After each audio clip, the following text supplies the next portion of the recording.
Hello, everybody, and welcome to South of King's Landing and Explosion Network's Game of Thrones After Show. My name's Dylan Blight. Joining me is Ashley Hobley. Hey Dylan, excited to be here to talk about this episode, which is inspired by the 2018 Netflix film Bird Box. It's called A Long Night, isn't it? Or is it A Long Dark Night? In Bird Box, you can't see anything. They can't see anything. Oh, right. Okay, I get it. They wear blindfolds all the time. I get it. We're already into the. We're already into those jokes. Cool.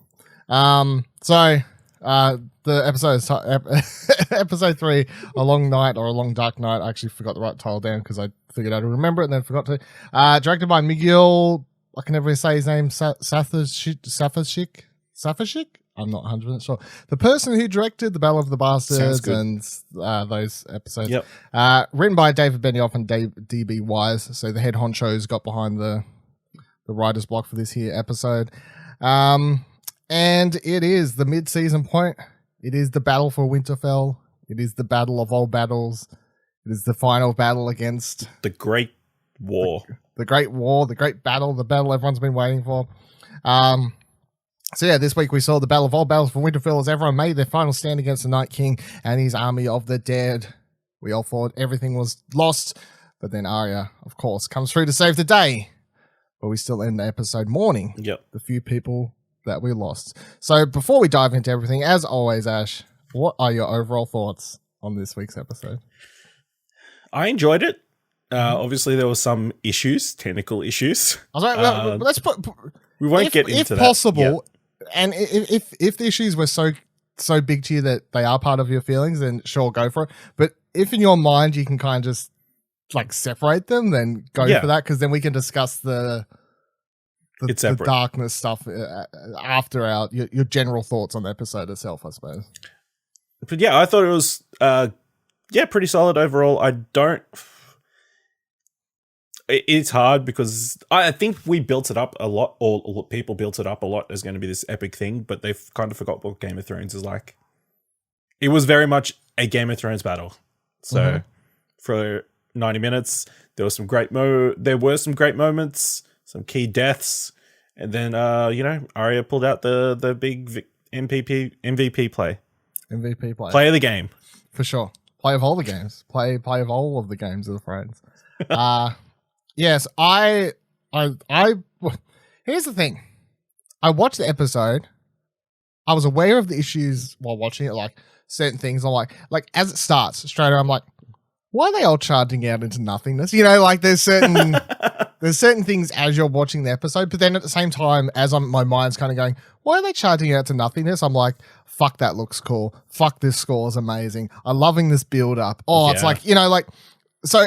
Although I'm watching the episode and my mind is doing it is aware of certain things that I'm like, that doesn't seem right. That doesn't seem smart. Or whatever. That doesn't seem smart. Flying around forever. Yeah, there's like certain things, of course, throughout the episode, but come the end of it, don't care.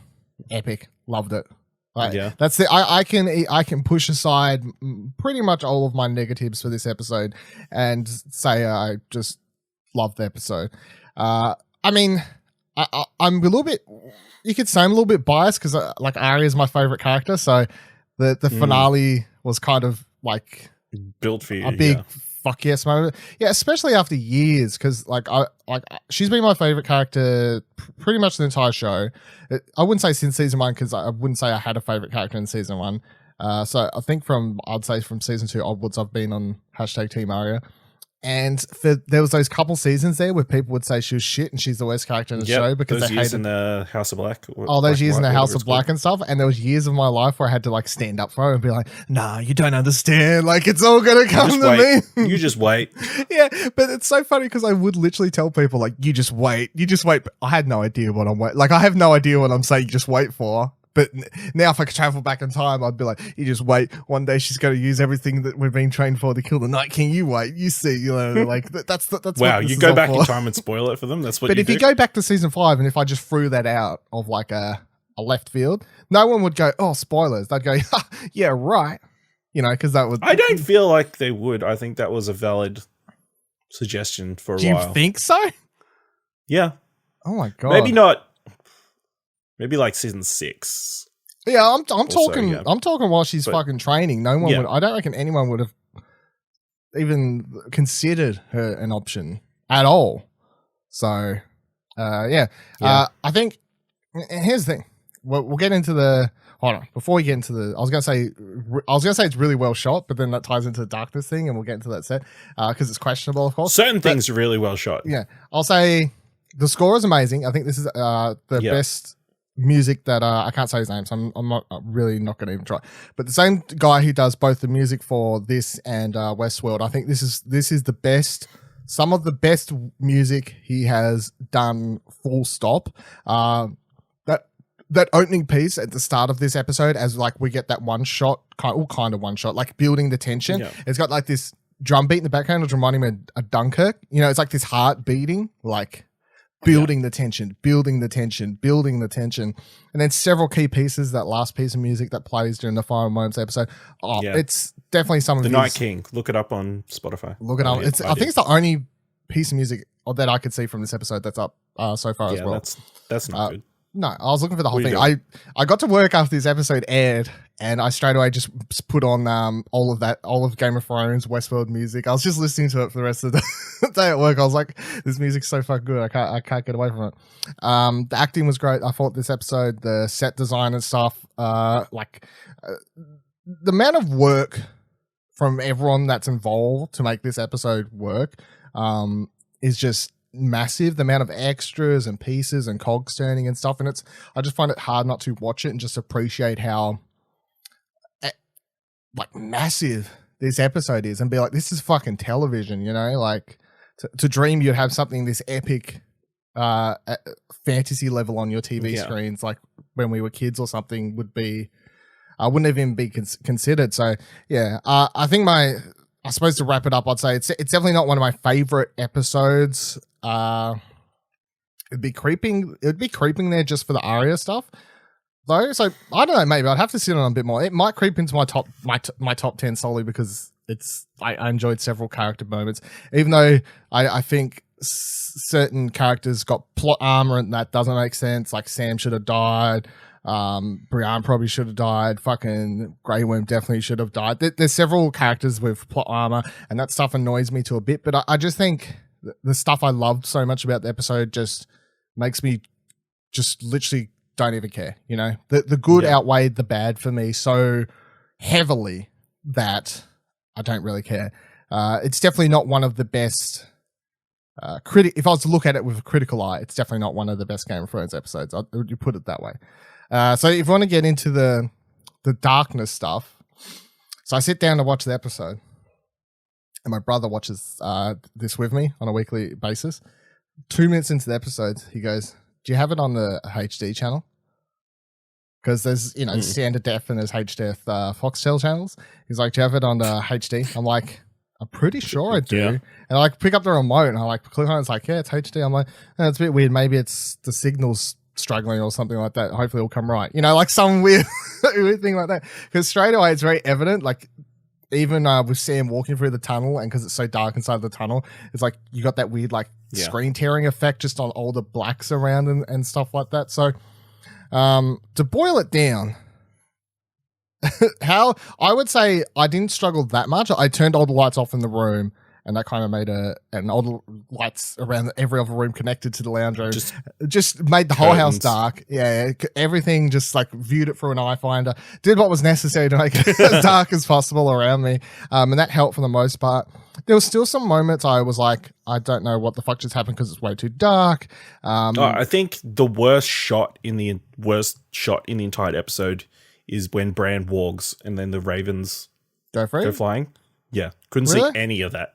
Yeah, I didn't have trouble with that one, interestingly, and that's the thing. Yeah, no, that's the thing with this. Like, I've seen people be on literally on Twitter being like, I had no problems. I don't know what everyone's crying about. You know, that's from that end to people on the opposite end, which is I could see nothing all whole episode. I don't know how anyone could see anything that was happening. Blah blah blah blah. I would say I'm definitely lower third. You know, like Yeah. I'm not in the middle. I'm a bit below that kind of thing because I struggled a few times, but I wouldn't say I'm up. I'm up here. Where would you say you kind of fall on the struggling to watch the episode? Probably somewhere in the middle, I guess. Middle? Probably a bit more than you. Other than like the first like 10, 15 minutes of like adjusting everything and getting it sort of like just viewing it at the right angle where everything was fine. But yeah, I was watching on a stream, so it was a bit more difficult, I think, as well. So I'd be interesting to see if it's like a thing with people's eyesights. They just can't differentiate blackness correctly. And like, it turns out we just need to all go to the optometrist. My initial thought as soon as the episode was over and I open up Twitter and I see that not only people in Australia on Foxtel boxes and Foxtel streaming, so both satellite and streaming, were struggling, but also people on HBO Go in America were struggling. My first thought was weirdly, I'm like, wow, they fucked up rendering the episode before they sent it out. Like I legit thought they fucked up the episode rendering before going out. And although that's not, I mean, maybe. Yeah, it's like, I don't think that's technically true. I feel like the problem is they didn't render it at a high enough quality for, because of how dark and how black the episode is. They didn't render it at a high enough bit rate to really, for satellite or even streaming to be able to handle it. Because of course, the data is compressed. You know, it doesn't matter if you're streaming. It doesn't matter if you're satellite. It's still being streamed. You know, satellite's still streaming of some sort. Data's being streamed some way. Either way, the episode was just compressed, as most episodes are. But because the episode's so fucking dark, I don't feel like anyone in the world can say they've really viewed this episode the way the cinematographer and director intended it to be viewed. And apparently, it was screened at some cinemas. I think that would probably be the best. But were they not? Were or they like just an actual streaming it? HBO box. Were they just streaming it though? I assume so. Or even something. at cinema, like it's not like they got sent a Blu-ray. Yeah. Or a straight up download file. So they're probably still the same way. The director and the actual team behind the scenes saw the best version. Yeah, it's because there's so many times I'm like, there's no way. Because I kept seeing people make remarks about, the lighting, who was in charge of lighting, they fucked up, the cinematography is shit, and all this sort of stuff. I'm like, no way. It's a choice for it to be so dark, but you can shoot stuff that's that dark, but still not make it utterly black. Annoying and black and for the audience. So I just feel like I'm gonna have to save my final say on this episode's cinematography and stuff until I can you get that Blu-ray in your sweet hands. Blu-ray, or if it comes out on iTunes first, which is possible, I suppose. Like if they put it up straight after the season's done, I think they usually do something like that. I might just buy this episode. Don't they even put it out like after the episode? I would have brought it. I would have brought it just to have a look-see. But I'm pretty sure once the season's done, I will definitely buy this episode on iTunes if they put up the season straight away, just so I can view this one again in a straight download and see if that makes a difference. Yeah. But even then, the best quality and version we're going to be waiting for to truly test this is going to be, as you said, the Blu-ray. 4K Blu-ray. The Blu-ray, or at least the 4K Blu-ray if that's what you can watch here for sure. The last thing before we actually dive into the episode, because there was a lot of stuff happening this episode behind the scenes on the internets and stuff like that. What do you reckon of the negative reaction to this episode? I've seen a lot of people just straight up be like, it's shit, horrible episode, worst episode ever. I don't know why anyone watches this crap show. I've seen variations of people just calling this terrible, straight up terrible. Not even just like 7 out of 10. People have been like 1 out of 10 terrible episode. I don't know. What's with that? I don't know. I like I said, I think it's like that 2-year gap that people have forgotten what Game of Thrones battles are like. We haven't had a battle like since the Battle of the Bastards, though. So like this, and that was very much like this episode. It was like the fighting style and that sort of thing. It was very similar, and people were raving about that. It was just obviously with that extra element of not being able to see anything. Everybody going in with the expectation that everybody's going to die.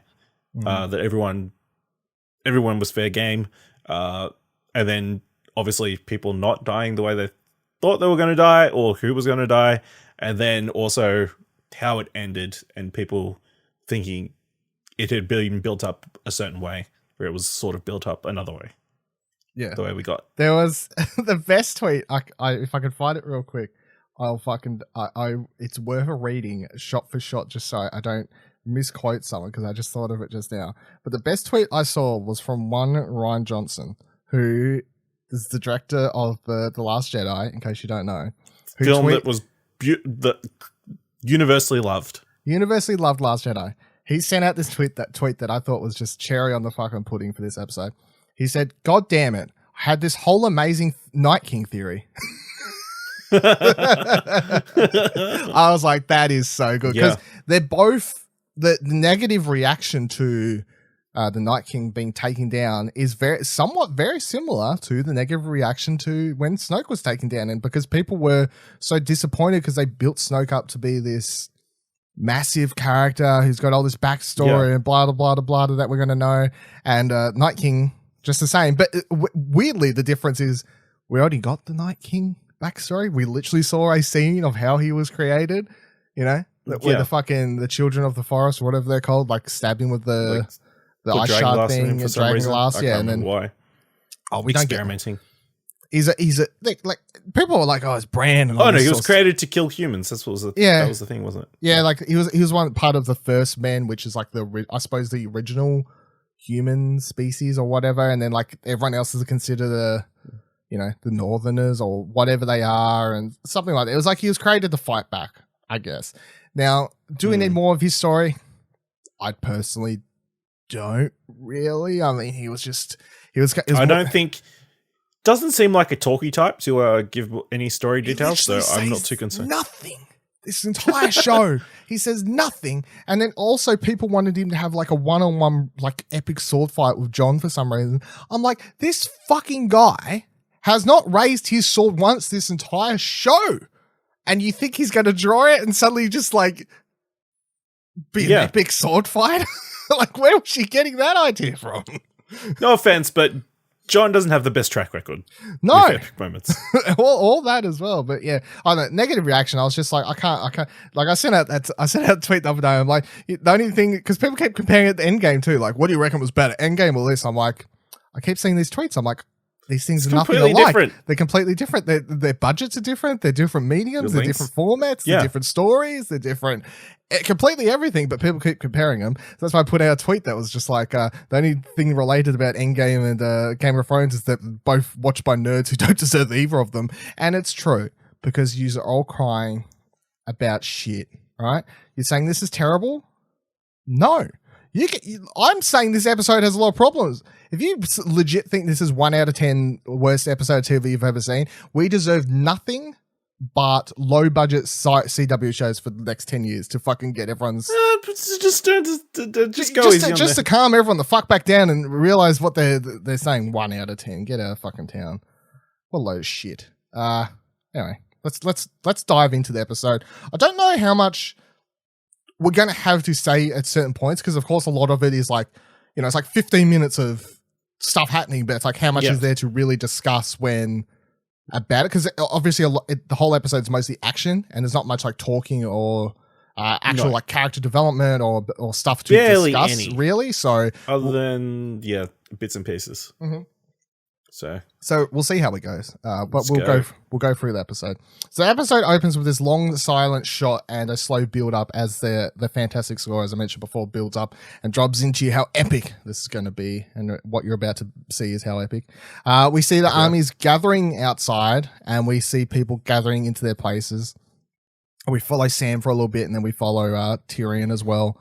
And then the first line is delivered by Edison as Sam makes his way to the front of to join him outside eventually. And the first line of the whole episode, after like 3-4 minutes or something, probably like 5 minutes of just silence and slow like musical score build up, is just Edison going, "Oh, for fuck's sake!" And I was like, I wrote it down straight away, like that line, because I was like, that's kind of funny, because I bet you that line is going to be me and or characters for the rest of this episode going, "Oh, for fuck's sake! Oh, for fuck's sake!" I felt like it was kind of a funny setup for it all. That we then see like someone riding in on a horse in the distance. It turns out it's Melisandre. is it Melisandre or Melisandre? I can't Sandra. I can't remember. Sorry. The Red Woman. Cares? Whatever. However, who cares? Yeah. She dies. She shows up, and people are like, "Where the fuck did you come from?" At first, because she seems to come from the direction that all the White Walkers are and stuff. But Yeah. sure, she appears. Well, she was banished at the end of season last 6. season. Well, not even the end of it. Like the start of it, wasn't she? Surely, or something like that. Danny was like, "Yeah, fuck off." Go away, and she's like, "I'm going to go back to Bralos and pray and do stuff." It was John. Oh, John. She killed Sheree. Yeah. She's like, "I'm going back to Bralos to pray and stuff. Do what I need to do." Davos wanted to kill her, obviously. Still does in this episode. So she shows up, and then she lights all the Dothraki's swords with fire, and then moves back. Very cool shot as they all light up. Very, very cool shot. Lots of cool shots in this episode, even amongst the darkness. Lots of cool shots. And then she walks back. She says, she speaks to Grey Worm for a second and says the Valar, yeah, or however you say it. And then she moves back into the castle where Davos is running down to stab her, I think. Yeah. I mean, he doesn't have his sword drawn, but he's moving pretty fast to get to her. And then when those two meet up, she says, "There's no need to execute me, Sir Davos. I'll be dead before the dawn." It's like, ooh, is she real? Well, that's a prophecy that was. She thought she was going to die at the battle with Stannis. Yeah, she thought the Boltons. Yeah, she thought when fighting for the pretty sure she was going to die at Winterfell. A battle. She thought Stannis was the prince that was promised, or whatever the saying is, or whatever, the reborn god or whatever that related to her thing that she prays to, which is relevant a bit later when we can get into Arya, because that's some stuff, I guess. But and then we go to Jon and Dany, who land the dragons up on a mountain, and they watch the Dothraki along with Jorah and Ghost, who it was like, "Oh, hey, Ghost, yeah, Ghost is here, Ghost." Yeah. I like how it's kind of annoying how they keep popping Ghost in at times and then never really following up if you know. It's like, where's Wally? That's what it is. A bit. Where's Ghost? This episode. Can you spot him? By the end of this episode, everyone's like, holy shit, does Ghost die in this charge? But then people pointed out that you can actually see Ghost in the trailer for next week's episode. So it's like, oh, Ghost lives, I guess. But they never show you if he makes it out of this particular charge or not, but apparently does. So they'll charge into battle. And as I said before, why they charge into battle, I don't really know. To be fair, the Dothraki have one move. It's just charging at people. I suppose, yeah. Maybe. They don't have... they're not big on tactics. No. But also, Jorah's the one leading them. I mean, somebody had to watch. It is. He's like making sure they're there. So that's why he was the one who came back. They're no good as stationary targets. They got to be... yeah, they got to be on the move. They got to be on the move. Yeah, sure. I mean, it was a cool shot to see all those fire swords fucking charge off into the distance and stuff like that. And then as they slowly get incinerated and stuff like that, as they hit the wall. Yeah, just seeing how that affected the people. Everyone's back is just like, yeah. But so is the audience, like, fuck. Like, I was the whole Dothraki army or whatever. So, yeah. So they all charge into distance. And some of them managed to make their way back. We don't at this stage really know what the fuck happened. They just ran into the army of the dead, and the army of the dead's fucking That was the huge. other thing. The darkness helped. It sort of, you didn't see the wall of the dead, sort of saving money on the budget. I think you got a brief glimpse at it, but I don't know if it's a budget thing more so as a like they literally wanted to tease the like how big the army was. I guess I don't know. Yeah. Like it could be a little bit of both, somewhat. But we see Jorah and a couple of the Dothraki managed to make it back out of that stuff alive somehow. And then the army of the dead charge in, and we get to see that shot of that we saw in the trailer last week for this week's episode of Jaime and Brienne like bracing for them all, and shit hits the fan pretty fast. It looks like it's all going to be over in a hot 2 minutes, really, at first, because the army of the dead is, I would say, substantially a lot bigger than we considered them to be, and they may have considered them to be. But yeah, it kind of reminded me a lot of World War Z, because like they're not running behind one another, charging. They're like on top of one another, and like they're just literally sort of fighting with each other to get to people. Yeah, they're like a bowl. They're like a tumbling bowl of White Walkers that just hit them.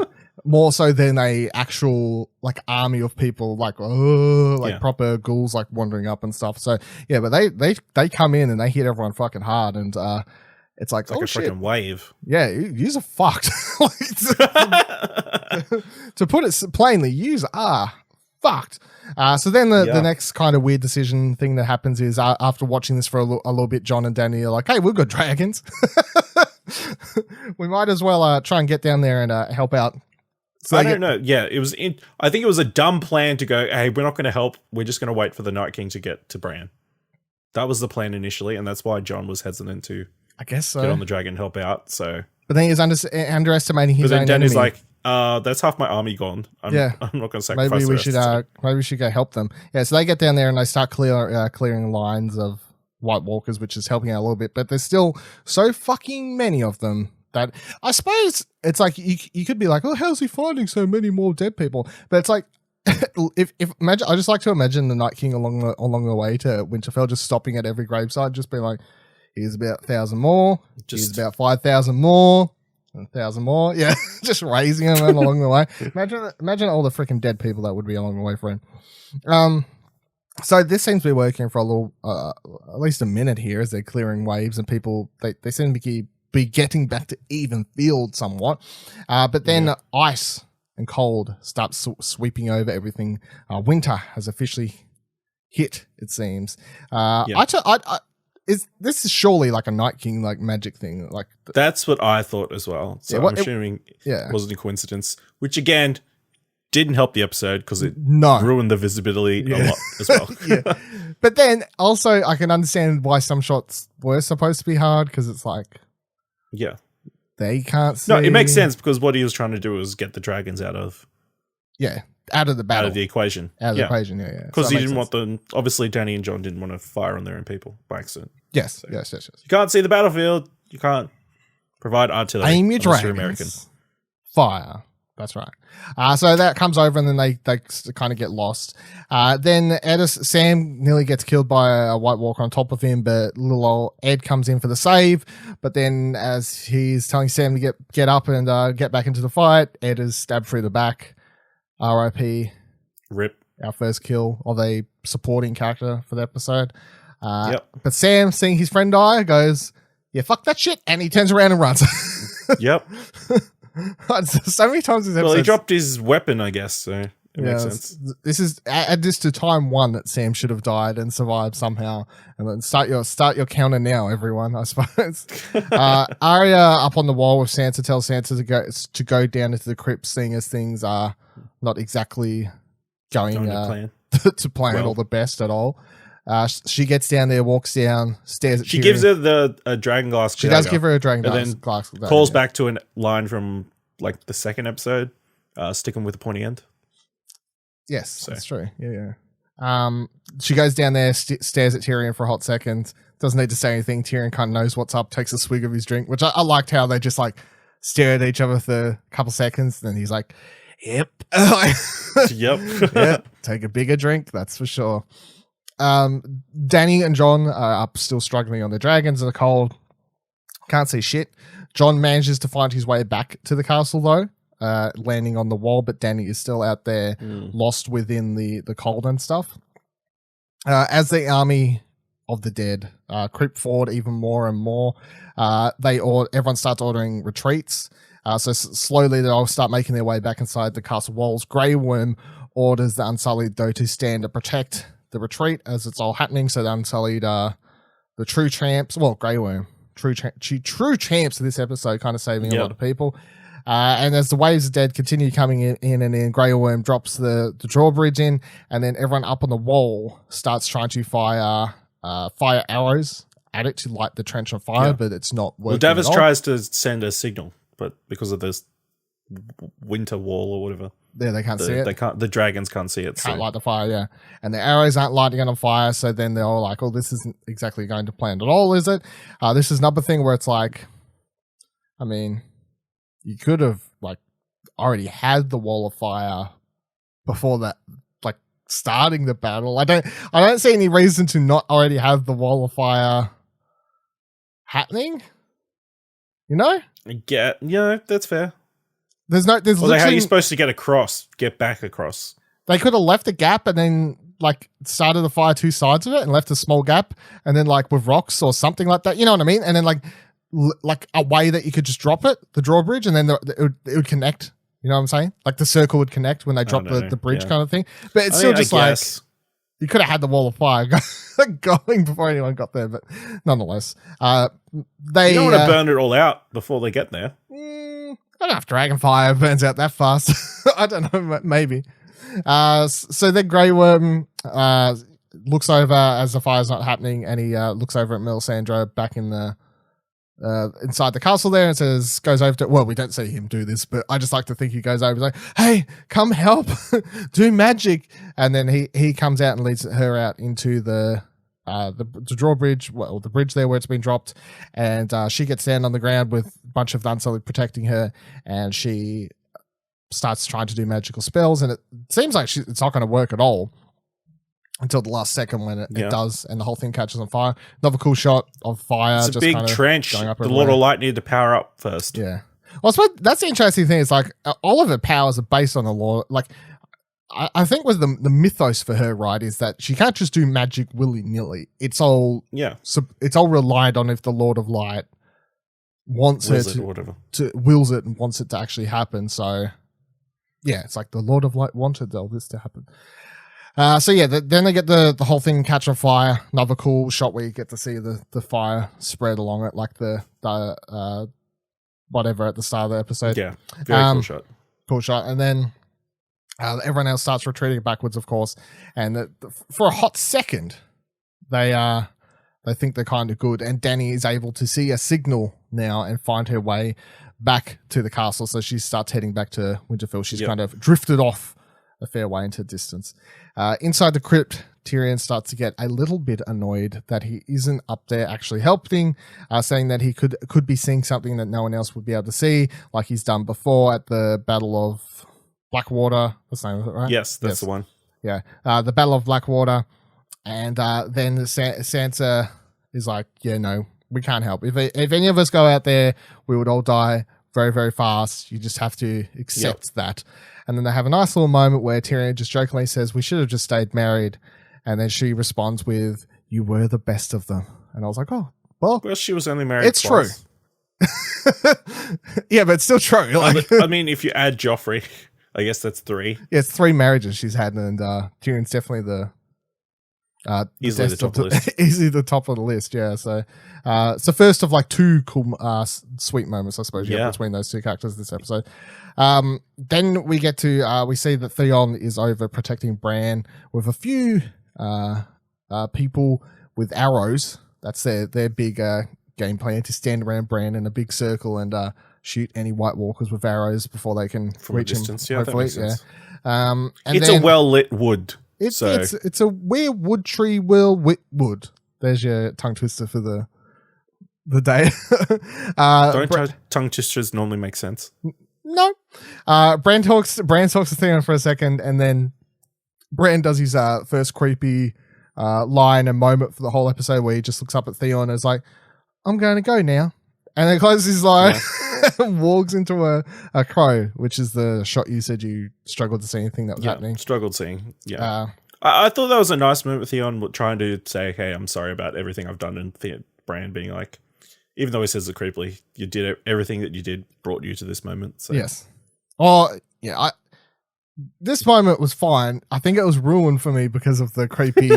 I'm gonna go now. I'm not sure. Their moment at the end of the episode is the one that works. Yeah, obviously. Yeah. Better. But this one, I was like, oh, and I'm gonna go now. No, okay, that's weird. Kind of ruined. I don't know. I like weird brands, so. It's the thing at this stage, like, and it's Game of Thrones' own meme inside of its own world. Yeah. Everyone's just like, oh, Bran. Like, you weirdo. So then he walks into a crow, and we see the crow fly under Dany's dragon, I think, or something like that. And then it follows off and it goes south of the castle, so behind Winterfell, and it goes up, and we see that the Night King's atop of his dragon, and he's coming in towards them. And then we also see that he does like a movement with his hand. I presume like some sort of mind control-y, whatever. He basically what he does is he orders the dead who are stopped at this stage around the circle of fire surrounding the castle. He basically orders them to start committing suicide into the fire, but then by doing that, they building a bridge of bodies that the rest of them can start crossing. So, I mean, smart. Yeah, it is smart. It works for sure. I mean, it's fucked up, but smart. Yeah, you definitely can't argue that it doesn't work. That's it's effective too. Yeah. Yeah, I mean, it's not like they got the low on numbers to spare either, really. So yeah. So as they're sitting around the castle, the Night King finally like arrives above the castle somewhat, and Jon spots him and is like, "Fuck me, there he is. Better go after him. Do I call for help? Do I see where Dany is? Like, do I do anything?" He's like, "No, off I go." He's very one-minded with his whole plan of. Because I suppose in his mind, he's like, we're going to lose unless I get him. Like, so it's all or nothing on the suicide mission to kill the Night King, I guess. Like, it doesn't really matter. Can't kill the Night King, we're all going to lose, whatever. So he takes off chasing after him, and then appears to lose him, I guess. And then Dany catches up to Jon, and they're sitting in the air, which is another thing. I'm like, why are you just sitting there? Like, don't be moving targets. You know what I mean? Like, don't just be sitting there.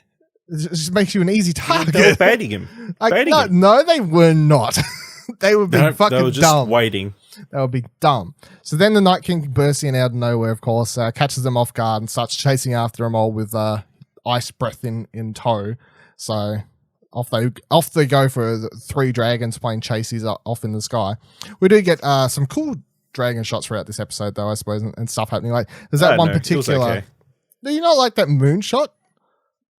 Oh yeah, that's cool. That one was like really when cool. you could actually see what they're doing. Oh well, yeah. Some of them were hard, obviously, but that moon shot I thought was quite pretty because it's a long shot. Like the dragons are like kind of specks off in the distance and like next to the moon and stuff like that. So I thought that was a nice one. Back at the fight that is happening, we see that the Hound is having a bit of a panic attack and hiding in a corner. He's not good with fire. No, he's definitely not good with fire. We definitely know this. And then Beric is trying to... The guy with the fire sword. Yes, the guy with the fire sword who... well, I mean, we all know... He's helping the guy who doesn't like fire. We all know he hasn't had the best run with Beric, really, either. He like forced him to deal with fire somewhat, I guess, but... yeah. So then he's like trying to get the Hound to snap out of it, and then it's not really working. And at this stage, a giant bursts through the front gate, knocking Lyanna Mormont across the room, which was kind of shocking to watch, to be perfectly honest. Like, the little kid. Yeah, little girl's just like sitting there, and then she just goes whacked, and she goes fucking flying. Yeah. Yeah, she certainly does. She goes fucking flying. But true champ that she is, gets up. She ain't going to take that. She ain't going to take that shit. She ain't going to get knocked around. No, she gets up. She fucking charges at that giant. Her dragon glass dagger in hand but this moment brought a tear to my eye. It was hard to watch just because, like, when the giant grabs her, and just you hear the sound like the crush, like her body being crushed in this giant's hand, and I was like, oh. No. And then because he like holds her there for a couple seconds and you're not sure what's going to happen, I guess. And you're just like, oh, this is how she goes. Like, this is fucked up. Yep. But then she pulls out the dagger. He goes to try and eat her, I think. Yeah. Well, that would have been really fucked up. Goes to try and eat her, and then luckily she pulls out the dragon glass dagger, stabs him through the eye. Yeah. Goes down like a champ, I guess. Lyanna Mormont going out like a boss. Lyanna Mormont goes down like a boss.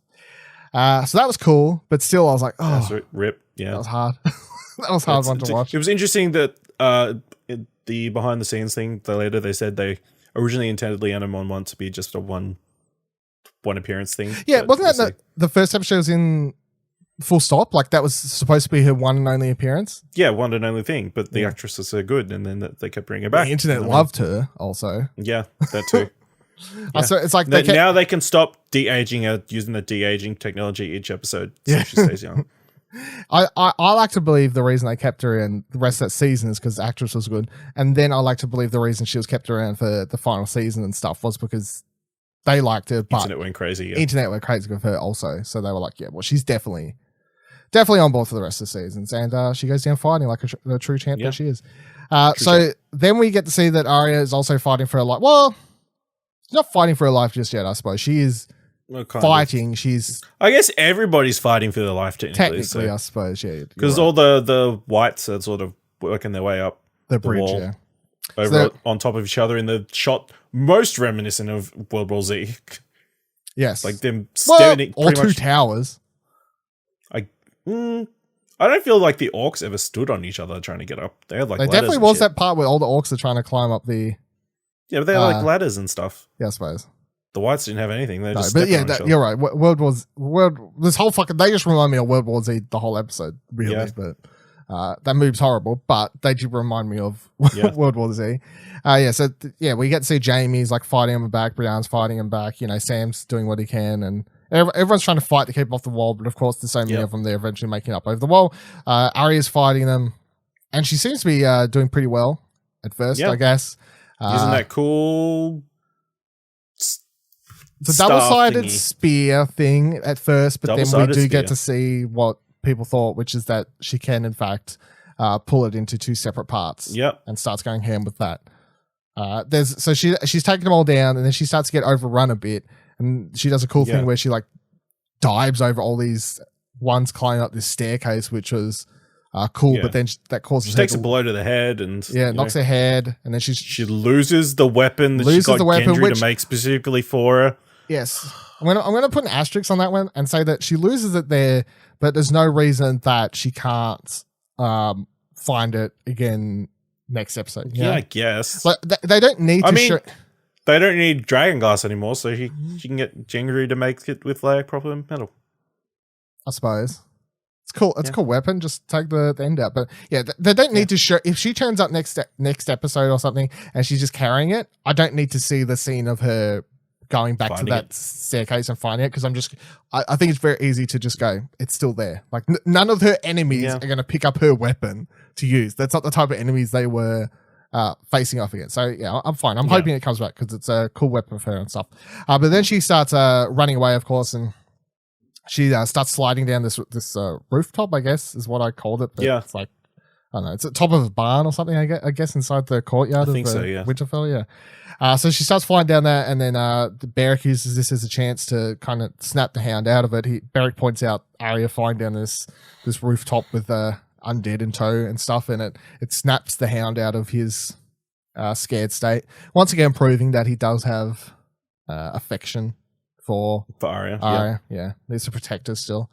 Then we go to the horror movie scene of the episode. The most horror movie scene of the entire episode, which is, I remember before the episode came out, they were describing it as a survival horror episode, and I was like, it's a battle episode. I don't know if that makes sense. But then this entire scene is just like... well, it makes sense. I think they also said later they sort of needed to break up the episode. Otherwise, if it's 70 minutes of just battle... People hitting each other. Get pretty boring. Back and forth. Yeah. I really like this scene though. So Arya manages to sneak into a library, and she's kind of a bit out of it and scared at this stage because she got knocked the fuck out. She's got a mild concussion. Mild. For all we know, she actually got knocked the fuck. Either way, her head's bleeding and stuff. She hit her head pretty hard. She's making it through this section, and there's a bunch of whites in the room and walking around, and I don't know, how many would you say? There's probably like 5-6 in the room total. Like she's kind of creeping around, it seems. Like a few, a decent number, it seems. It's a fair number. I'd say like 10 or 12. It's a pretty big library as well. Yeah. So. There's a few in there. It's not just like one she could sneak behind, take out, and then kind of be done with it. At one stage, I think this is relevant, especially for later in the episode, this part. Like at first, I didn't understand why they included it, but then I suppose it makes more sense. But because obviously she's trained assassin, she's moving very silently. And I think the scene where as she's making it around and dodging all of the White Walkers and stuff, the scene where she slides across the floor and gets under the table, but then they show that her blood is dripping on the floor and it tracks the White Walker. At first, when you're watching it, it's like, okay, her blood, that seems a bit unrealistic. But I think the reason they show you that her blood is the thing that attracts them is to go, hey, she literally just slid across the floor and was moving around, and all of that was quieter than the sound of her own blood hitting the ground. You know? Like, just to... Yeah, that's a good point. It's really just to re-emphasize how silent a mover that she is, which is really relevant towards in the final scene, of course, with episode, her. Yeah, because when you're watching it, you're like, that's weird. Why is it like her blood attracted? That seems a bit weird, but whatever. Yeah, but I think it is just to really rub in. Arya is fucking quiet. She moves really fucking quiet. There's even she is a level 20 rogue. For she sure. rolls very high on her stealth checks. There's even that. They've done a lot in the last couple of episodes to kind of prove how quiet she is. Even when she sneaks up on Jon. Yeah, that Jon scene in the first episode. Is it the first episode? Yeah. The first episode where Jon's standing at the weirwood tree, and then he's like, I didn't hear you sneak up with me or whatever. And she just comes out of nowhere. So yeah, they've done a lot in this episode and previous episodes to kind of go, Arya is very fucking quiet, like when she needs to be, and will move fast and quiet. Yeah. But she manages to pick up a book and kind of throw it across the room to make a bunch of them go over there. And then she quietly sneaks out of that room, and she thinks she's okay. But then the room adjacent from the room she just left has a bunch of White Walkers burst out of it, which of course the noise of that then attracts all the ones that she wasn't just in the room with, and they start bursting out of that room. So of course now she's on the run from everyone. We then cut to Beric and the Hound, who are sneaking down corridors looking for her, and she bursts out of a door in front of them with a White Walker landing on top of her. Beric throws his sword like fucking Darth Vader and takes out one of the White Walkers, which was pretty cool, and then runs down to save her. But he gets stabbed. That's hard to do. It's very hard to do, for sure. Yeah. Swords are heavy, from what I gather. Yeah. You're just getting it to hit with the right end. Yeah, exactly. Yeah, for sure. Have you ever tried throwing throwing knife or something like that? No. Blunt end. Every time. Yeah. And you're trying to do it with a dart or something, like, I'll throw the dart. Not straight, but like I'll make it spin and hit that. No, bounced off. All right, cool. Never mind. Yeah. So yeah, Beric gets stabbed once here. I think by the end of the scene, Beric gets stabbed about 1,000 times, but he gets stabbed once straight away here. And then I start moving down the corridor. He starts getting stabbed more times. Arya keeps trying to save him.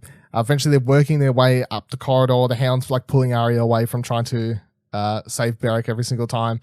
Eventually, Beric does a Hodor moment and kind of puts his arms. He holds the door. Yeah, he holds the door and he like puts his arms up and holds back a bunch of the White Walkers. He holds the doorway. Yes, he holds it. I said a Hodor moment. Come on. The Hound carries Arya away. Beric gets stabbed about 20,000 times. Yep, he gets stabbed a lot. Then he manages to somehow still walk away, make it inside. A lot of core strength. Yeah, manages to walk away, land inside some empty room that Arya and the Hound are now in, and then they close the door, somehow getting away from the ones that were chasing him. But nonetheless, real heavy barricade the Hound put down. That one bookcase or whatever, it's very heavy. Yeah, I can't think of the word. No. So Arya gets down. Beric doesn't really say anything, and he passes away. And then from behind, Melisandre appears, entering the room that they're all in, and Arya speaks to her for a moment, and they have a bit of back and forth where she's just like, I know you, and she's like, yes, you do. You've killed many people, blah, blah, blah, blah. And she's like, you said I'd shut many eyes, and I have. And then Melisandre says, brown eyes, green eyes, blue eyes. And what do we say to the god of death? And then Arya responds, not today, and charges off. Which when you're at first watching the episode, her charging off, I'm like, what does she realize? I didn't put it together at first. I thought the blue eyes. That was the point, though. That's what they wanted. Yeah, for sure. They said they wanted you to forget. Yes. Yeah, they put it early enough in the episode that there's enough that happens between now and the end that you kind of forget where the fuck Arya is because you're so distracted. I thought the blue eyes hang and reveal of like what exactly that meant, because even not understanding what she's about to do, I still understood the blue eyes thing. I was like, oh yeah, be here for the fight for the White Walkers. Yeah, I get it. Yeah, just the White Walkers. Just the White Walkers in general. I didn't put together that she meant actually specifically kill the king himself. No, but yeah, I thought that was a cool moment nonetheless. So then Arya runs off, of course. Jon, back up in the sky, manages to find the Night King. And he flies his dragon into him like a destruction fucking derby, pretty much. And then we get into a game of Dragon Twister as the dragons are kind of clawing at one another, and the Night King's dragon, whose dragon's real name I don't remember at all. I'm sorry, Game of Thrones hardcore fans, or Dragon. Sorry, Danny. Too. Yeah, or Danny. I'm sorry. But yeah, that dragon's like trying to bite Jon's head off as they're kind of in this big twister spinning entanglement that's happening here. But then Danny swoops in and manages to knock the Night King off of his dragon onto the ground below. And this also sends Jon into a crash landing as well, and he lands down on the ground a bit further down from where the Night King lands. Yeah. Danny spots the Night King and orders him to be burned. And at first I was like, I legit for a hot second was like, all right. Damn. Like I was like, if that's the way he's going to go, sure. Jeez. Yeah, burn him. Fucking burn that little motherfucker. But then because you're like, for a split second, my brain's like, all right.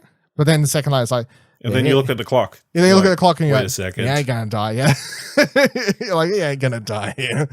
And then the flames start passing as the dragon stop breathing fire on it, and it reveals that Night King is just standing there unscathed, and he literally smirks at Danny, like, which was a big player move. Yep, so you can check Dragonfire off the list. Yeah, from last week. Brand said nobody's tried Dragonfire on him before. Yeah, and the answer is we have now, and no, doesn't work. Yeah. I saw some people online. Curious to see why. No, why didn't it work? Magic. That's legit. I saw people. Or is he a past Targaryen? Yes, I saw people throwing that around like, oh, he's Targaryen, blah, blah, blah, blah, blah. And in my mind, I don't need it explained because to me, it is just simply. I mean, maybe all first men were, No, I don't think immune to fire. No, I just think it's magic, right? He's very powerful magic. He can literally raise the dead with the fucking, like, just easy. He just raises the dead everywhere around him. The idea that he can have a powerful enough magic to protect himself against Dragonfire when you can bring the dead back to life without even having to, like, literally be next to the bodies. I think I give that a pass. Like, it just, to me, he's just a powerful magic user. Yeah, full stop. That's fair. I don't really need more than that. I don't feel like there's reason. So then he smirks at her and he throws a spear or a dagger or something. Smirks, yes. That's the most important. But the most important thing is shows some emotion. He shows some sort of emotion, yeah. Danny manages to dodge the thing that as it's being thrown though and flies off a little bit. The Night King then starts walking towards Winterfell, of course, but then Jon starts running and making his way towards him. And as the Night King hears him coming, he stops and turns around and does his big player hands out move meme thing that the internet loves. But then it starts raising the dead all around him, of course. Jon at first is just like, I've got no other choice. What else am I supposed to do? And he starts charging as well. I need to start running faster, but the dead, surely I can outrun the raising of the dead. The answer is, you can't. You can't, Jon. Jon, so you know nothing and you can't outrun the dead either. So then he runs and he kind of gets surrounded by all the dead. We get to see that the fan theory kind of comes true, that inside the crypts, the dead start coming back to life in there as well. Yep. It's not just the dead outside of Winterfell that are being raised. It's literally all the dead. It's all the dead around the certain area of whatever his magic spreads to, I guess. I don't really need to know the exact distance. But we don't get the full fan theory of ever seeing any family members come back to life. Yeah, which I saw people being upset about. I'm like, what a waste of opportunity. I'm like, I don't know. Have you seen the whites? They're not really rectomizable. Yeah, like, yeah, because I really want a fucking 5-minute scene of like Sansa being, oh, I have to kill my own dad. Well, I'm like, there's no time for that shit in this fucking episode. Like, where are we going to fit in that moment? Anyway, so Jon begins fighting for his life as the Night King turns and continues heading back into Winterfell. And at this, I legit, like many things this episode at times, and certain things I believe should have just happened and certain other things I let pass. Like, I was like, okay, Jon's legit going to die, because I didn't understand how he was supposed to survive the pure amount of white orcas that were surrounding him for this second. But then I kind of forgot about Dany and her existence for a hot second as well. So, but she flies in, clears the ones that are all in front of Jon, lands her dragon, which was the silly move. Lands her dragon, starts taking out the path, clears that. So then Jon runs on in to try and catch up to the Night King. And heads towards Winterfell. But Dany's dragon starts getting piled on by the dead, which, once again, kind of reminds me of World War Z, but yeah, they literally hang off a plane at some point. Was there a dragon in World War Z? There was planes, okay. Helicopters and stuff that they hang off. Similar. Yeah, they fly. Similar to dragons, they do fly. So then she tries to fly off a little bit, but then gets chucked off as the dragon. Is it Drogo or fuck? I don't know. I assume it's Drogo. I don't know how people know the names of dragons and then also can tell which one is which. Well, to be fair, it was so dark you couldn't tell them apart. I can't tell which dragon is which fucking dragon. I don't know how people do it. Except one's blue. Breeze blue fire. That's the only difference. They're all the same. Yeah, well, the blue dragon, yeah. So she gets knocked off and dead start heading towards her, but then Jorah comes out of nowhere and is like, don't worry, I got this, babe. And like puts a hand out and starts to be fair, Dany does pick up a sword and they start fighting back to back. Yeah. Kind of to first time Dany's raised a sword, I believe. Or something, surely? Like has she raised a sword in this fucking thing? Like I can't remember. No, probably, like just in case. Maybe, I don't know, but anyway, those two start fighting for it. For their life. In the crypts, the dead are everywhere, unsurprising because they're the crypts. Yeah. And Sansa, because they're everywhere. Yeah, Sansa and Tyrion share a moment as they. I took it as they were preparing to go out fighting. Like, yeah. Is that how you took it, or was there something else? Like, I mean, there could have been something else. That was a hell of a look. So, and he kisses her hand, but. Yeah, I mean, I think they were like sharing some sort of affection for one another, but like it wasn't like they were like making some suicide pact. Although or something. I don't think they were intending to explore it further. It's like, no, hey, could be the last moment, Yeah, she like holds out her dagger. He looks. She's like. I took it as she's like, let's fucking do this. Try and save some people. Do something. And he looks at her and is like, yep. They nod for a second. They share a look. I took the shared look as a like, okay, yes. Wow, you're amazing. Yeah. Or whatever. Yeah. And then she like he just kisses her hand. I mean, they share a moment. Whatever. I thought. I know. We'll find out more next episode. Yeah, find out more. We've got 3 episodes left. We get Jon walking through the courtyards. And he's kind of looking around and he gets to see the various different friends and stuff that he has all in dire situations. So you've got like Tormund on this pile of bodies, like swinging at whites surrounding him. You got Brienne and Jaime like fighting Pod fighting backs up against a wall.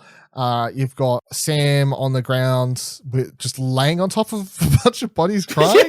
He's just stabbing anyone who comes at him, I guess. He figured it'd be easier just to be lying down. Because I think at this stage... They have to lean down to grab him, so... At this stage, he's well and truly mentally fucked, I guess. He's kind of lost it.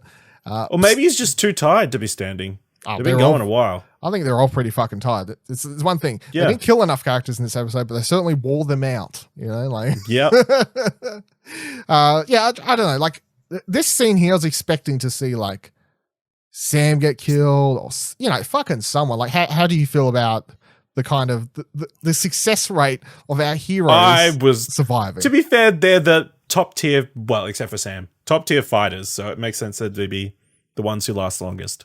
Yes. Look, I understand that because I saw some people being too realistic about it, and I'm like, it is a fantasy TV show. Let's take a fucking chill pill. With like, 3 episodes to go. Yeah, I was like, let's just take a chill pill for a hot second here. But they're like, how could these certain people take out so many, but then others die? I'm like, this show has already kind of set up before that like certain people are so good at fighting that they can literally take on hundreds of people. Of goons. Like it's a very video gamey aspect to the storyline at certain stages, and I accept it because it's a fucking fantasy. It's a fucking fantasy novel. Yeah, sure.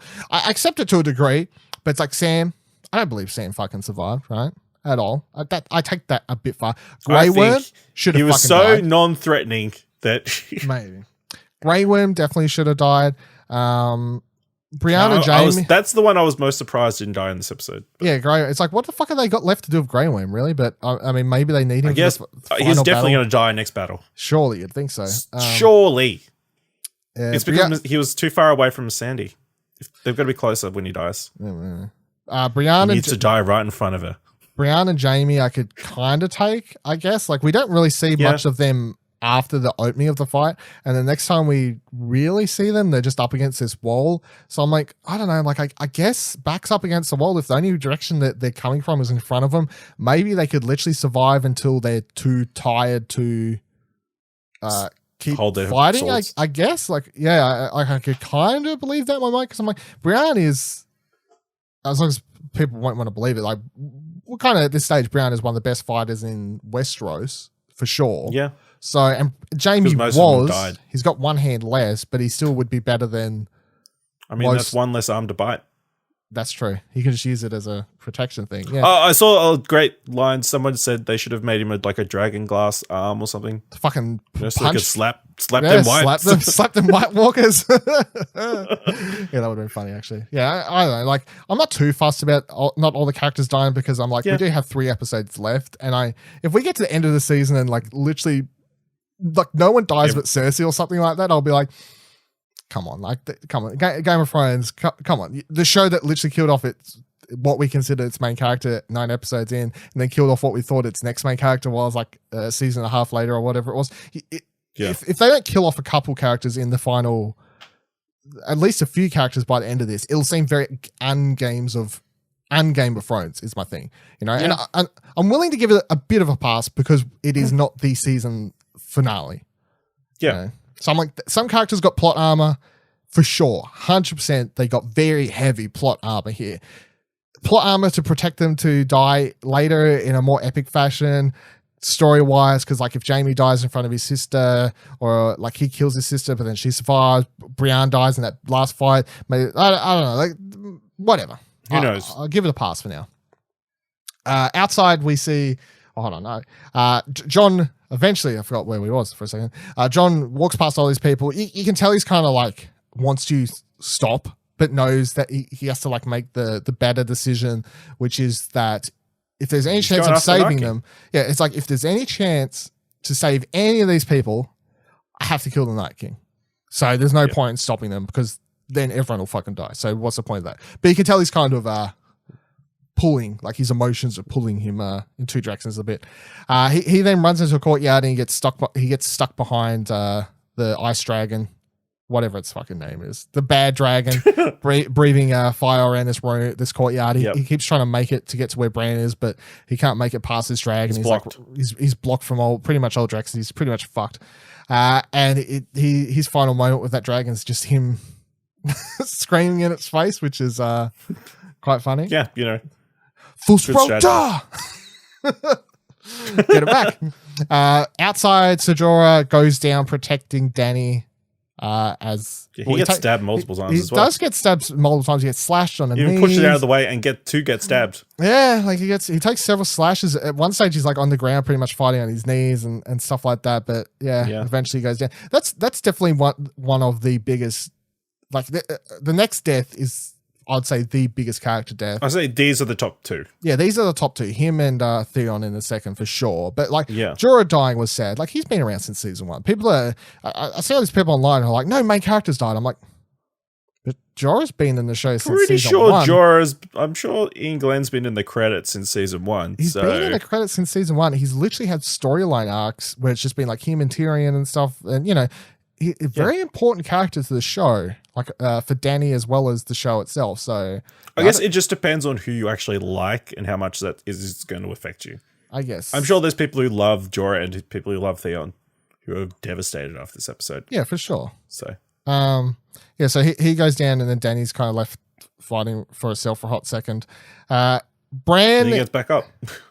Yeah. He doesn't rest until just before the stuff goes down. No, just after. He dies after everything stops. So. Oh, that's true. Bran in the room with Theon.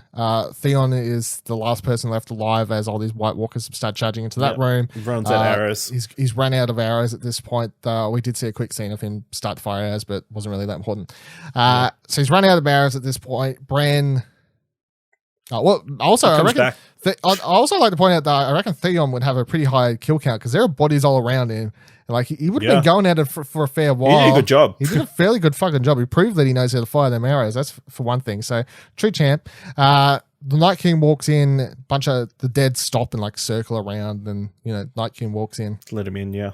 Bran comes out of his warging, and this was the tear jerking scene that actually worked because it doesn't have Bran being a fucking weirdo. Well, I say warging, but I did make sure to put my notes on whatever the fuck he's been doing because, like, was he really just in that crow the entire time? I think he was. We'll get into it a bit later, but I feel like he was watching the events occur because that's his job. That is his job. I understand, but I'm like, fucking hell, Bran, just pick up a small sword or something. Will you around the face front, mate? So then Theon turns to face him. And Bran says, "You're a good man, thank you." And the way Theon, I feel like that was the actual Bran. I like to think anyway, not the three-eyed raven. Yeah. Well delivered line. Also, like, I just love the way Alfie, like his face Alfie when the lines. Yeah. Alfie, he's really good in this episode. His face as the lines being delivered to him, you can tell it's like Theon finally kind of getting what he wants, which is like he feels that he's forgiven by the people he fucked over the most, I guess, So that single tear, man. Yeah, that's single tear for everyone around the world as well. So that was true. That was quite sad, I thought. And then Theon, knowing that he's done for, just picks up his last weapon, which was a spear, I think. I wrote it down as a spear, and charges at the Night King. Night King obviously just swiftly stabs him and drops him onto the ground. And there goes Theon Greyjoy, first of his name, last of his kind. He drops to the ground dead. Night King slowly makes his, very fucking slowly with the score building up and everything happening at this time. Night King makes his way over to Bran, stares at him. I guess he's kind of like taking it in, much like he did with the original Three-Eyed Raven. It was like, it wasn't very like, he doesn't like exactly charging, just go stab Bran, like, fuck yeah, let's leave. It's like, you can tell he's really taking it in, like, I finally got you, you little fucker. He's got a flair for the dramatic. So. He does definitely have a flair for dramatic. Look at all the undead and the ice spiky hair. The raise the arm move thing. Yeah, I'm sure he doesn't need to raise his arm to raise the beds. Yeah, for sure. Just do it with his way. And then we see a brisk shot of the hair blowing of one of the Night King's lieutenants. Which I thought was a nice addition to this whole sequence. And then as the Night King is reaching for his sword on his back, the first time he would actually draw on the fucking thing, I swear, Arya, like a true... This is... I like how this is my note as I wrote it down word for word because I just copy-pasted it over. Arya, like the true fucking champ she is, flying in off a trampoline, does a knife trick she did to Brienne last season and kills that icy cunt. Yeah. Now, to be fair, the Night King caught her. To be fair, yes. Now, I've seen her in the chokehold, and then she pulls off the Ray move from Last Jedi. Well, it is the Ray move, and I've seen people call that out, and it is, but also she did do this last season at least. Like, it's not like what she did is she just flicked it over to her other hand. That's what she did in that fight with Brienne. Yeah, but it's still the same sort of like level of it's trickery. Still cool. Yeah, it's still the same level of knife trickery and stuff. I I definitely feel like that knife stuff was shown with Brienne in the last season to set up this shot. Yeah, she got some dagger skills. Yeah, They just showed that how skillful she is with the dagger and stuff. Yeah, for sure. I've seen now. Bring up this because I've seen people ask about it. People are complaining. Well, let's be real. People are complaining about her killing the Night King for many, many fucking reasons. Many, many fucking reasons. One of the things I've not seen too many people complain about, but a few have said that the Night King has previously been seen to like just touch things and kill them, touch things and switch them over to Night Walkers real fast. Blah blah blah blah blah. Why doesn't Arya automatically change? In my mind, it's because he's literally she's a girl. no, No, literally. You You think all the children of the casters in like the first season that get sent out to the Night King, it's all the boys. Yeah, it's true. And then when she touches them, they get turned into White Walkers. That could be very one plausible explanation. I mean, what I was thinking also I thought was just very simple, which is that he doesn't. It's not an automatic thing. Like, it's not a skin thing. It's literally the reason that it happens every other time we've seen it happen is because he's activating his magic powers. You know what I mean? Whereas he just turned around a quarter. Fast. Yeah, like he hadn't done it yet. Like, he could have done it a second later or whatever. I don't know. But yeah, I mean, it's magic. He doesn't have to happen all the time, I guess. But yeah, the sending all the boys out is a good point to bring up for sure. People forget about all these things. Now, so where are all the baby White Walkers? Yeah, they. I'm sure they got a bunch of toddler ones. Are they still up at the wall, like in daycare? Maybe they've been trained up. Game of Thrones season 10. Well, I guess they're all dead now. No. Because well, yeah, they're all dead now, so it doesn't even fucking matter. How did you feel? Let's hold on, we'll finish the episode first, I suppose. Might as well. We've got only got a little bit in, and then we'll get into it. Getting to her killing the Night King, but so after she stabs him, of course, his body shatters into a million and one little icy pieces. All the lieutenants shatter. We get to see all the zombies start shattering. The dragon. No, they just all collapse. So they turn to water. The dragon bursts in front of John. Then we get to see all outside. They all start collapsing, and then that was a very cool shot of like a really wide shot of all of them, and then just sort of the wave effect, I guess, being sent out, and then all of them just walking and then falling over. Yep, pretty great. I liked it.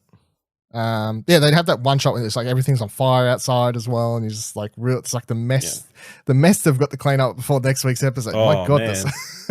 That's the episode we don't get to see where they're cleaning up. I mean, they're just going to chuck them in the crypt, and then seal the crypt. I think we saw in next week's trailer they're going to burn all the bodies, which I suppose makes sense. I guess. So outside, Dany is Jorah goes down fighting in those final moments there, and then she crouches over his body crying, of course, upset.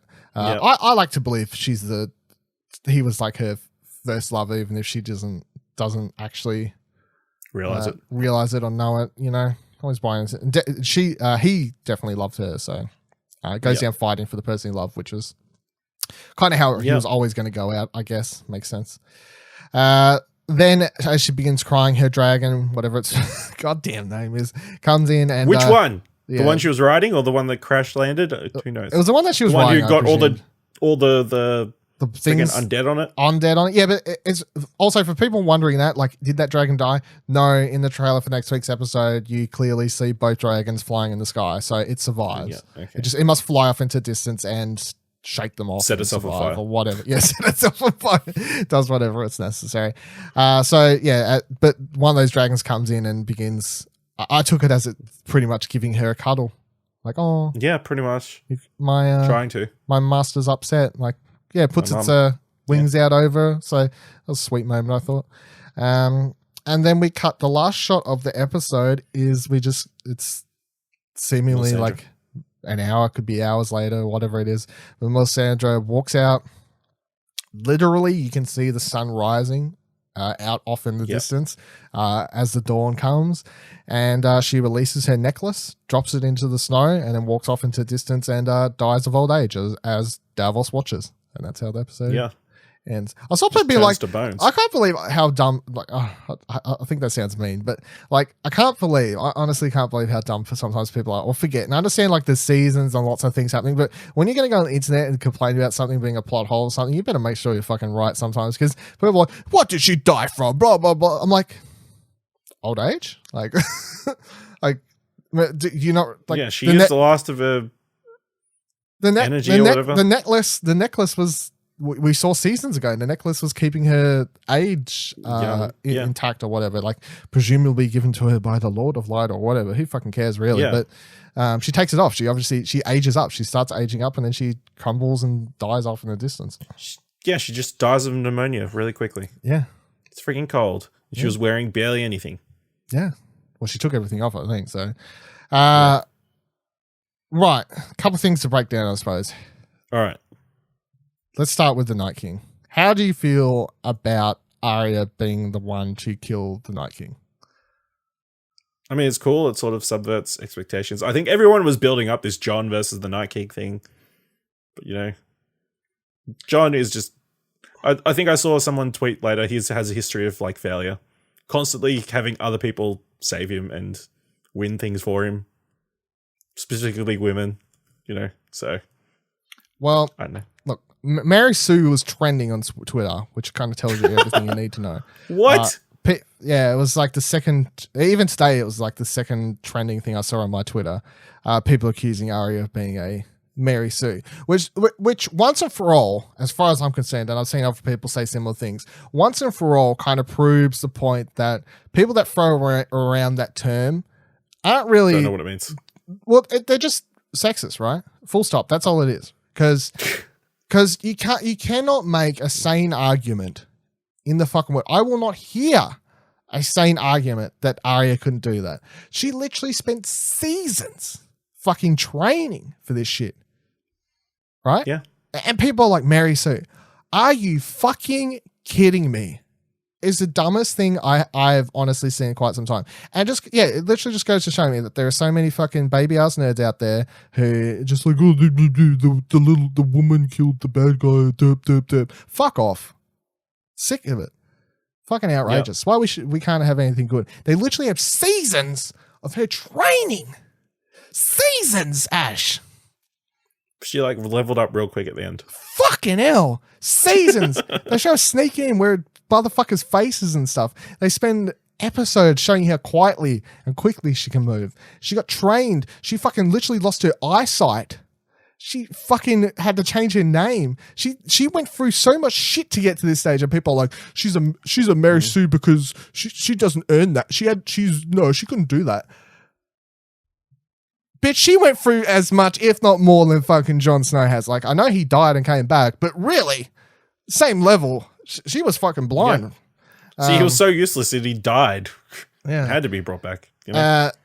If you want to talk I don't really get too much into this stuff because this is more booky stuff. And people, I think there's something to be said. Like, people often try and bring in stuff from the books to this because they think they're one for one, when you should definitely look at the show differently from the books, and don't bring in anything from the books that hasn't actually been said in the show, right? Is a general rule all the time. But for the whole Melisandre thing and all these sorts of things, Lord of Light, the prince that was promised, last season there was a line where Melisandre was talking to Dany about the Lord of Light and all these sorts of things, and then she talks about translation of the prophecy and stuff, and then Dany's like, well, it couldn't be me because I'm no prince.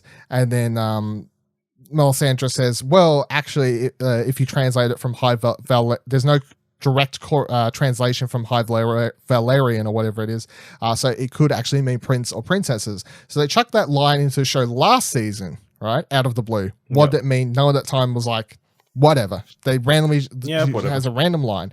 He's just sweet talking her. Sweet talking, do it just once. But I think it's even more important now to bring up because, of course, she shows back up here to do... She disappears for the entire time. Obviously, the Lord of Light was like, you need to go to Winterfell. So she turns up at Winterfell. All these times, Beric, who, of course, goes through the same... He was like constantly brought back to life over and over and over again. And if you're going by the Lord of Light's like how the rules of this show and the religion, whatever works, it's that the Lord of Light, as we were saying before, only does anything if it's For a reason. For a reason. And he brought back Beric over and over and over. For what reason? To save Arya. Help Arya get through. To save Arya's life and to help her get through. Now, also, we like to believe that the Hound was also brought back by the Lord of Light. I don't think that was actually like a big old tick of confirmation ever, but I think it's very much like, I think so. Like, I mean, you could reason it. I swing on the side of yes on that one. Like, given everything that happens, and then he wakes up and he's, like saved and all these sorts of things. But either way, it doesn't really matter. My point being, if that's the case, then he was also brought back so the Hound could help Arya in that case. Melisandre was brought back to, in that moment, speak to Arya and send her to go do what's necessary to be done. Blah, blah, blah, blah, which would mean that the prophecy means that Arya is the princess that was promised. Is that important to the show? I highly fucking doubt it because we only have 3 episodes left. And I think what George does with the books, where he has a lot more time to play with these prophecies and whatever else, is its own thing. But nonetheless, they have talked about it in the show. And of course, like Melisandre, we've had several characters be involved with the Lord of Light and stuff. So I thought it was somewhat worth mentioning that it seems that Arya is the king that was the prince that was promised, the king that was promised, or whatever, that she thought Stannis was, and then that she thought Jon was, and then that she thought fucking even Gendry was, or whatever, all these sorts of things, that turns out to actually be Arya if we're putting all the pieces of that puzzle together. Yeah. Anything else that you want to go over, I guess, from this episode before we dive into, like, I don't know. What do you think of the people complaining about Bran not doing anything? I don't know what the fuck he's supposed to do. My only problem with Bran is that we have no, like, if he's literally just up there in crow form the entire, here you go, hit me with this. Why is he just up there in crow form the entire time? Like, what's he doing? Like, I think he is like the Watchers in Marvel Universe, like the Monitor in the DC Universe. He watches and he's not supposed to get involved. I don't think that's his role in the universe. That's his role in the world. I understand that he's supposed to watch, like Three-Eyed Raven. That's kind of what his job is, knowledge and whatever else. But I feel it's rude to sit there with headphones on, VR headset. I mean, they could have put some spikes around him or something. Could have done something. I just feel like it's rather. I'm not too fussed about it. It's weird. I don't understand what he's doing or what the purpose is. I don't see how Bran really plays into the rest of the season, full stop, after this point. Like, what his fucking use is, really. But again, I think he's just going to watch. He's not going to do anything. Like, he'd be cool if he walked into a freaking I thought he was going to walk into a dragon, but that doesn't happen, so... Yeah. I mean, it still could... Maybe, I don't know. Like, he walks into some elephants and they come and trample Cersei. Cersei's like, you motherfucker. Where did you get those? Where did you get those? Okay, let's go now. I suppose one of the biggest problems I've seen that people have this episode overall is, of course, episode 3 out of 6 for the final season wraps up the war against the undead, and people thought that the war against the undead was the be-all, end-all, and going to be the final battle. And people are disappointed, angry, I guess. Like, where do you fall on the line of this story being wrapped up now and the rest of the season being about the war against Cersei, and or then the rest of the season really being about the throne? I am happy to wait and see how it all pans out. I think we won't be able to judge it fairly until we've seen it all. Yeah. Well, that's something. You can't really judge the whole season. It's funny because I legit thought last season that they were going to make the whole show about the war against the undead come the final season. I thought that's what they were going to do because I thought that's the direction they were heading, and that's the way they were teasing it. Blah blah blah blah. I was wrong, and I'm glad because I much prefer the Game of Thrones that we're going to get now, which is the more political, human on human battles and stuff, because there's more to it. Because there's more emotion. There's more, like there's actual stuff. You can have banter back and forth. You can have these big emotional moments and fights and stuff like that. And yeah, it's like I've seen people write online things like, "Oh, well, now that they've killed the big bad, like Cersei doesn't seem like such a threat at all, does she?" Blah blah blah. I'm like, have you not been paying attention? It's a different sort of threat. She's got a huge fuck off spear that she's built to take out the dragons that she's been talking about that we haven't seen, or we didn't see it all. We did see. We did briefly see. Okay. She's also got the remainder of that fucking Bernie stuff or whatever it's called. I can't remember the name of it. I'm mental blanking. Sorry. Wildfire stuff. That she's pretty much under the whole city, so she's ready to blow. So she's got like a suicide plan. Yeah, so she's ready to blow up the whole city rather than actually hand over the crown. So I think people are underestimating how fucked up shit could potentially get in the last 3 episodes in the final battle and stuff. And yeah, I don't know. To me, the Game of Thrones in general has always been like political drama first, fantasy series second. Because the usual type of series this is fantasy stuff first, political stuff as a secondary stuff, and George R.R. Martin kind of swung it, I guess. And I remember reading an interview of him once where he was talking about like, because he talked about how obviously the series was influenced a lot by Lord of the Rings, obviously. And how he talks about how, Aragorn ends up as the king, but like, you never know, like he literally says in an interview, he's like, but what's his taxes policies? Like, what's his, like, like he talks about these sorts of things that no one really think about.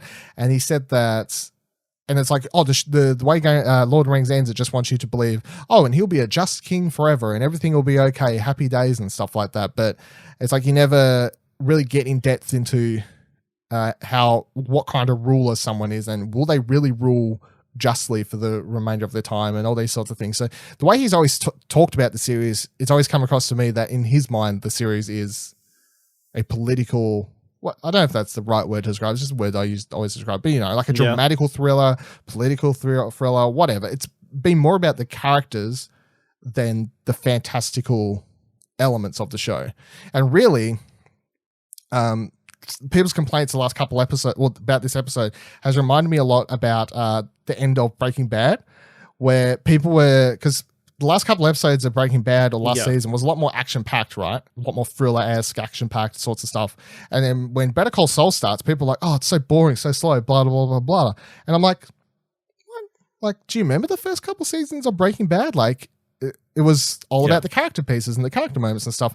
And Game of Thrones now, they're like, the rest is going to be boring, blah, blah, blah, blah, blah. I'm like, do you remember the first couple seasons of this show? Like, literally the first battle in the first season, Tyrion blanks out and we don't get to see it. The majority of the first couple seasons of the show is just characters talking back and forth. We don't see fucking dragons flying until X amount of seasons in where they're actually grown up and stuff. So for the most part, this series has been very grounded when it comes to a fantasy series. So, yeah.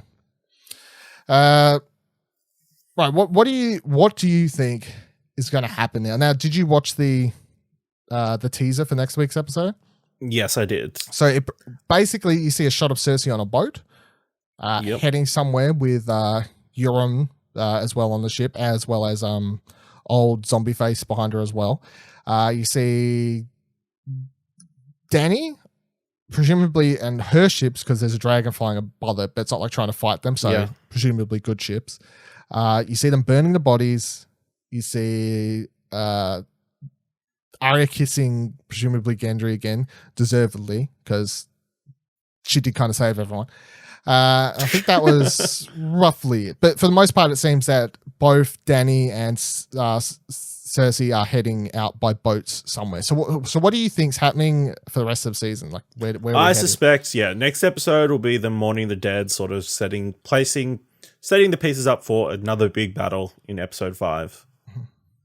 And then episode 6 will be wrapping everything up.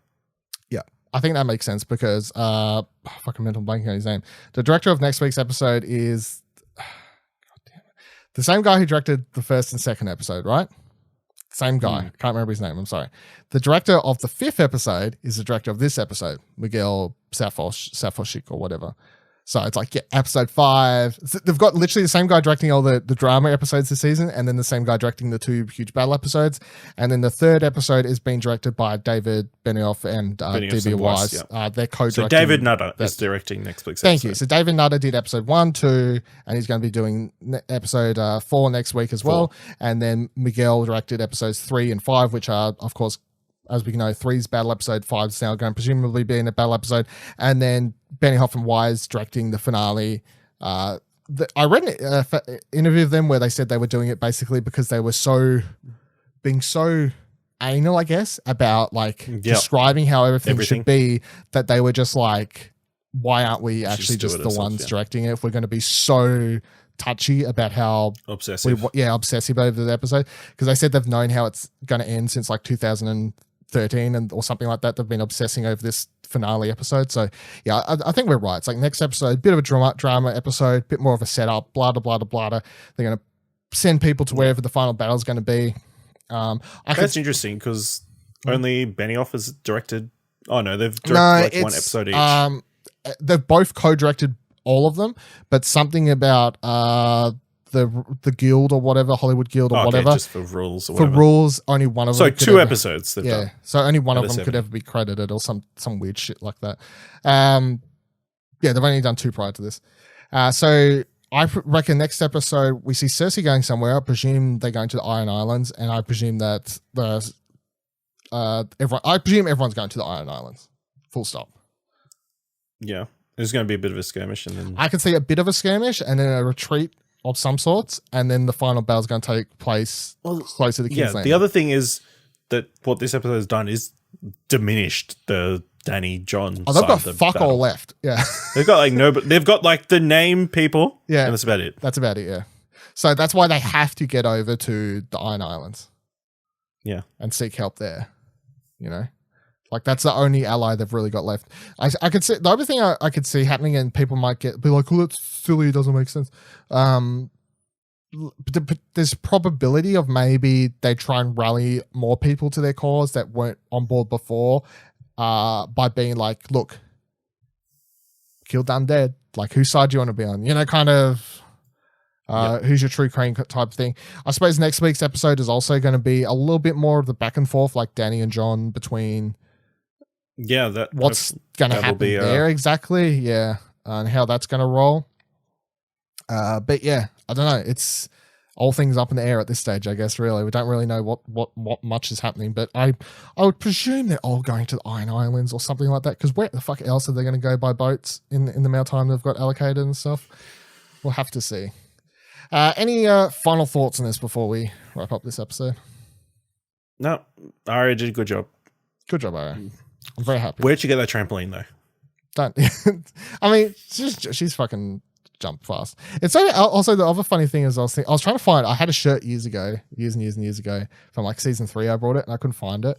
But off T Fury or something, I brought this shirt that was a little cartoon Arya that had the list of all the names and stuff like that. I was like, fuck, I haven't worn that shirt for years. I wonder if I could find it to wear for this episode because it'd be fitting, of course. But then when I was thinking about the list, I saw someone point out online somewhere that was most of the people who are on the list are actually the people who end up helping her.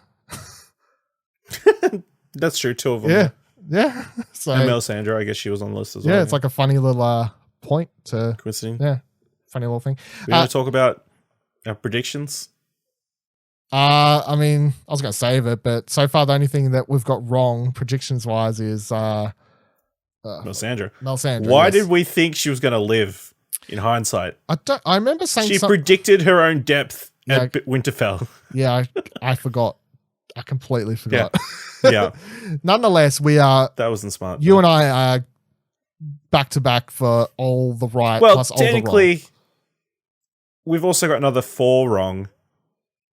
We've got 2 each wrong because I don't think anybody else is turning into White Walkers now. Oh yeah, that's right. I can go. Well, hold on. I didn't mark those red in case some weird shit happens. It would be it would be very easy for me to go through and give us big old nose for all the White Walker stuff we marked. But I was like, the season is not done. And I know the Night King's dead, but for all I know, you don't know. I don't know what's going to happen.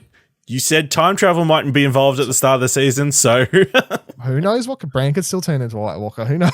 Who knows what's going to happen? Anyway, thank you for joining us on this week's episode of South of King's Landing. You can, of course, watch the video version of this show so you can see how lovely faces over at youtube.com/Explosion Network, where you should subscribe, like the video, and ring the bell to make sure you don't miss an episode or whatever you do. Or if you'd rather just listen to the show, you can find it available on all podcasting services, including Apple Podcasts and Spotify. Just search for South of King's Landing. You can follow me on Twitter at Vivaladil, Vivaladil. You can follow Ashley on Twitter at Ashley Hobley, ASHLEYHOBLEY. You can follow this Explosion Network on Twitter on at Explosion Pod. And thank you. Until next week. Remember, the North remembers. Boy.